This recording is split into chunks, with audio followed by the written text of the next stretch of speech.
IS Entertainment present Delhi।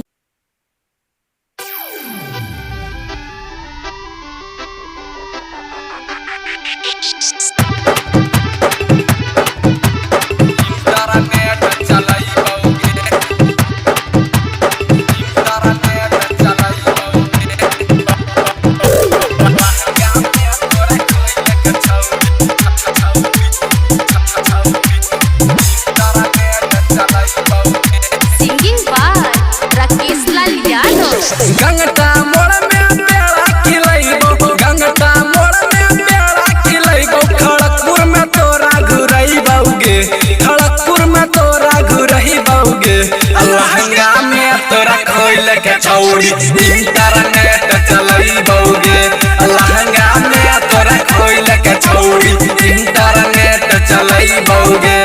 Gangta मोड़ में पेड़ा खिलैबो, गंगटा मोड़ में पेड़ा खिलैबो, खड़गपुर में तोरा घुरैबौगे, खड़गपुर में तोरा घुरैबौगे, लहंगा में तोरा खोल के छौड़ी इंटरनेट चलैबौगे, लहंगा में तोरा खोल के छौड़ी इंटरनेट चलैबौगे।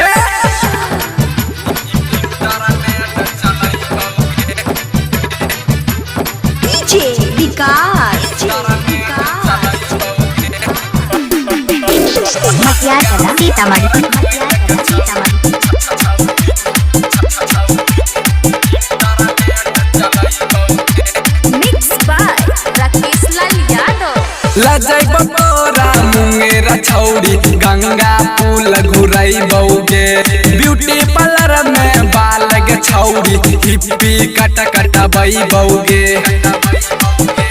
लजैब तोरा मुंगेरा छौड़ी गंगा पुल घुरैबौगे, ब्यूटी पार्लर में बाल के छौड़ी हिप्पी कट कटबैबौगे।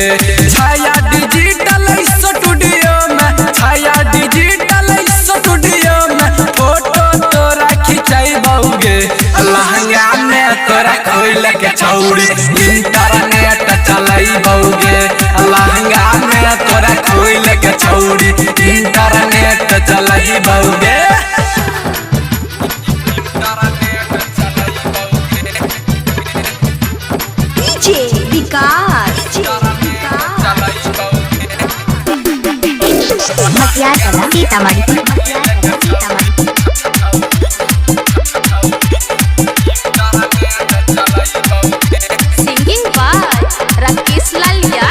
रहै छियो हम तोरा फेरा में, कहिया दिल में बसैबेगे, अपन जवानी के रस गे छौड़ी बोले कहिया पिलैबेगे। रहै छियो हम तोरा फेरा में, कहिया दिल में बसैबेगे, अपन जवानी के रस गे छौड़ी बोले कहिया पिलैबेगे।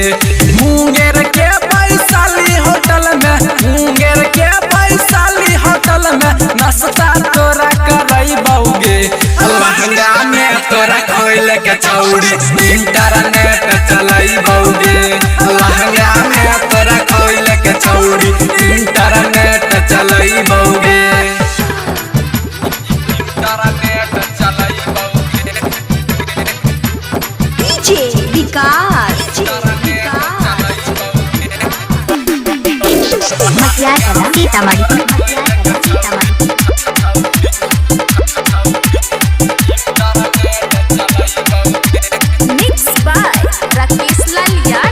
राइटर सोनू गाना लिखी क्या पुराना के नया करतौगे, दीपक मोहन राकेश के छौड़ी पटना दिल्ली घुमैतौगे।